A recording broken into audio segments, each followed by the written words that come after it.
Okay, so today I'll be looking at this animal parade code from scratch. And the story of this code is basically like we have animals that are moving when you click on them or hit keys. And it's sort of to get allow the student to get practice with kind of using repeats and stuff like that with everything they've already learned about movement and costumes. I'm assuming that the student has already gone over the basic B code and the dog code. So I'll only be explaining the new scripts for the kangaroo, the grasshopper, and the updated B code. So first, if we look at the kangaroo code, if I click the kangaroo, you can see that it jumps and then also makes pop noises whenever it jumps. And this is repeated a total of 3 times. So you can see that the pop sound is played when it starts the repeat.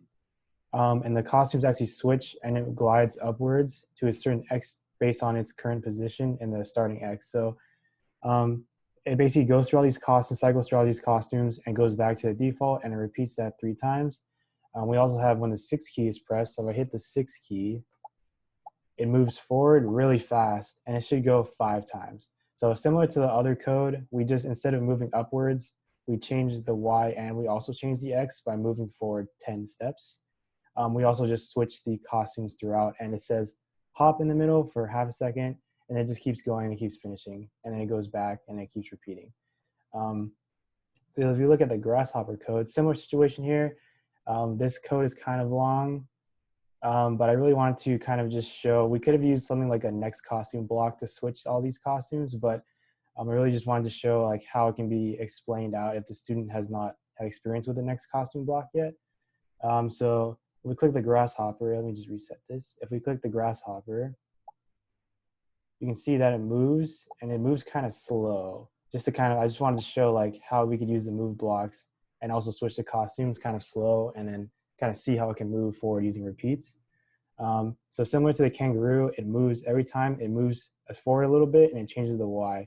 I couldn't put this in like a larger kind of repeat block because a student might ask like, hey, like, can we just put this in kind of like a nested repeat right here if they know about nested repeats?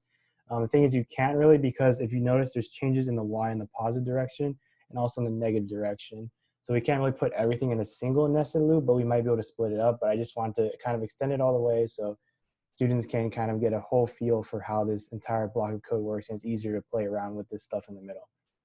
The last thing is the B code.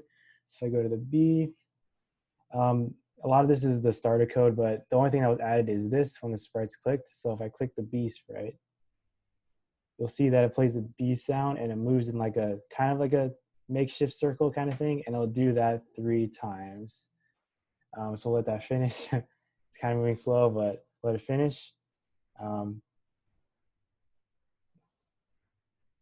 Okay, it's finished. So one thing that a student might have trouble with all of this code that's going on is, just like getting these kinds of things to work, because like there's a lot of costume switches going on here. Like I said, I could have used the next costume to kind of make things simpler, but I decided not to do that, just to kind of show like the extended repeat block and how it would look, like full out, like it's displayed all the way, like no kind of shortcuts taken, no next costume, like stuff like that, that'll make it simpler. So the student can kind of like really look line by line in this code and figure out like what's going on. Yeah, a student might struggle with kind of just looking through this and saying, okay, well, why can we just do like next costume here? The only reason is students might not have experience with next costume, and it also just kind of makes it easier to look at it this way. And you can look at all the costumes here, so you can see the order that they might cycle through. But like a student might not have experience with these kinds of like, okay, how do I change costume automatically and stuff like that? So that's one of the main things they might kind of struggle with in this assignment.